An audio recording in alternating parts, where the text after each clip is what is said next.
अस्सलाम वालेकुम स्टूडेंट्स। आप सब अपने घरों में खैरियत से होंगे, महफूज होंगे। लास्ट लेक्चर जो हमारा आपके साथ था वो था नर्जमान उर्दू में हमने किया था इसम मारफा की इकसाम, खिताब, लक़ब और तखल्लुस। आज हम उसी के सिलसिले को आगे बढ़ाते हुए आपके सामने कुछ ये जुमले पेश कर रहे हैं। खिताब, लक़ब और तखल्लुस के वर्कशीट में ये जुमले आपके सामने होंगे और आपने सही कॉलम में उस जुमले में से खिताब, लक़ब या तखल्लुस तीनों में से जो भी चीज़ इस्तेमाल हुई होगी उसे सही कॉलम में लिखना होगा। एक दफ़ा फिर दोहरा देती हूँ कि खिताब उस एज़ाज़ी नाम को कहते हैं जो हुकूमत और कौम की तरफ से इल्मी और अदबी खिदमात या फिर बहादुरी के कारनामों के सिलसिले में एज़ाज़ के तौर पे दिए जाते हैं।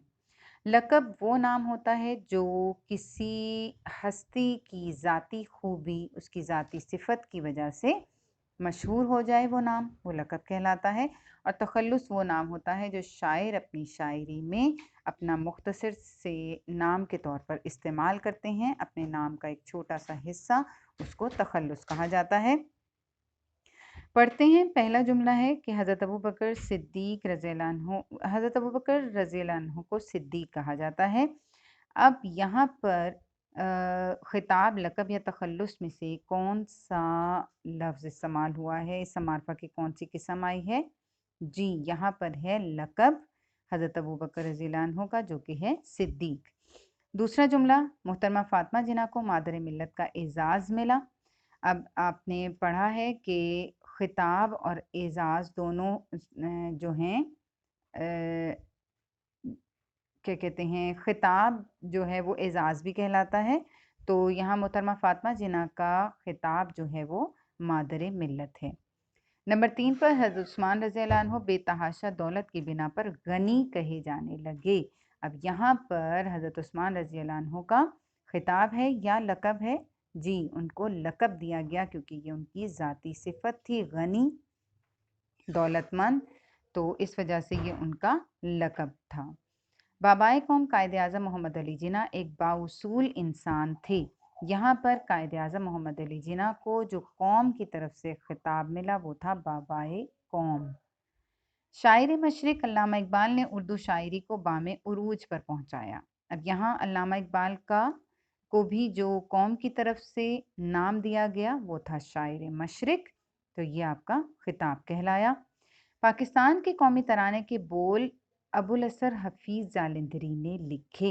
यहाँ हफीज़ जालंधरी को जो कौम की तरफ से खिताब मिला था वो था अबुल असर। नंबर 7 पर राशिद मिन्हाज शहीद निशान हैदर पाने वाले कम उम्र तरीन फौजी हैं। यहाँ पर राशिद मिन्हाज को मिलने वाले एजाज़ की बात हो रही है। और फिर वही बात आपको बताऊंगी कि एजाज़ जो है वो भी खिताब ही होता है और निशान हैदर यहाँ पर खिताब है। नंबर 8, डॉक्टर अब्दुल कदीर ख़ान को पाकिस्तानी एटम बम का खालिक माना जाता है, यानी एटम बम बनाने वाला कहा जाता है। तो यहाँ पर अब्दुल कदीर ख़ान को डॉक्टर का खिताब दिया गया था। डॉक्टर लफ्ज़ खिताब है। मिर्ज़ा नौशाह असदुल्ला ख़ान गालिब आगरा में पैदा हुए।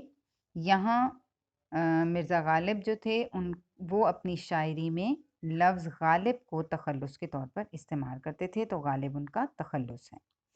नंबर 10 पर देखें जुमला कि मशहूर किताब आब हयात के मुसन्निफ़ मौलाना मोहम्मद हुसैन आज़ाद हैं। मौलाना मोहम्मद हुसैन आज़ाद जो थे वो आज़ाद को तखल्लुस के तौर पर इस्तेमाल करते थे।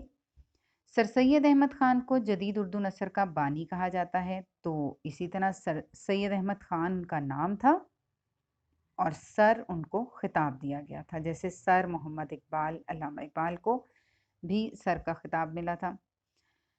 मारूफ शायर अहमद फराज का असल नाम सैयद अहमद शाह था। अब अहमद फराज जो थे उनका असल नाम सैयद अहमद शाह था और वो अहमद फराज जो थे वो तखल्लुस के तौर पर अपने नाम में अपनी शायरी में इस्तेमाल करते थे। आगे देखते हैं। खिताब कुछ आपके सामने हैं जो आपको पता चलेगा कि ये किन मौक़ों पर पाकिस्तान में जो है वो किन मौक़ों पर किन खिदमात के सिले में दिए जाते हैं। सबसे पहले आपके सामने जो निशान है ये है तमग़े खिदमत। मुल्क में फलाह व बहबूद के कामों में अहम कारकर्दगी दिखाने पर ये तमगा दिया जाता है। फिर उसके बाद है आपके सामने तमगा इम्तियाज़।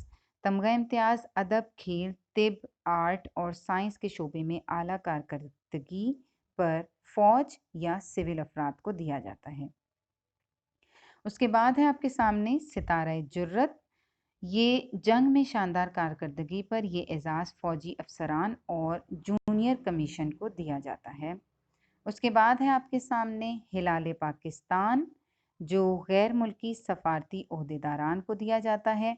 और आखिर में है हिलाल जुर्रत, फ़ौज के तीनों शोबों बर्री, बहरी और फ़िज़ाइया अफसरान को जुर्रत और लगन के साथ फ़राइज़ अंजाम देने पर दिया जाता है।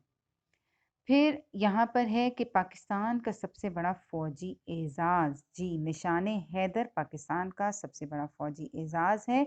और ये भी आपकी वर्कशीट में एक सवाल होगा जिसको आपने हल करना है इस तरह कि पहले तो आप बताएंगे कि पाकिस्तान का सबसे बड़ा फ़ौजी एज़ाज़ कौन सा है और फिर ये किन किन लोगों को अब तक मिला है, उनके आपने नाम यहाँ पर वहाँ लिखने होंगे, जैसे कि कैप्टन मोहम्मद सरवर शहीद, मेजर मोहम्मद अकरम शहीद, मोहम्मद महफूज शहीद, सवार मोहम्मद हुसैन शहीद, हवालदार लालक जान शहीद, मेजर मोहम्मद तुफैल शहीद, राशिद मिन्हाज शहीद, मेजर अजीज़ भट्टी शहीद, लांस नाइक मेजर शब्बीर शरीफ शहीद, कैप्टन कर्नल शेर खां शहीद। ये आप नामों को इनके वहाँ पर लिख के बताइएगा कि किन किन को ये एज़ाज़ अब तक दिया जा चुका है।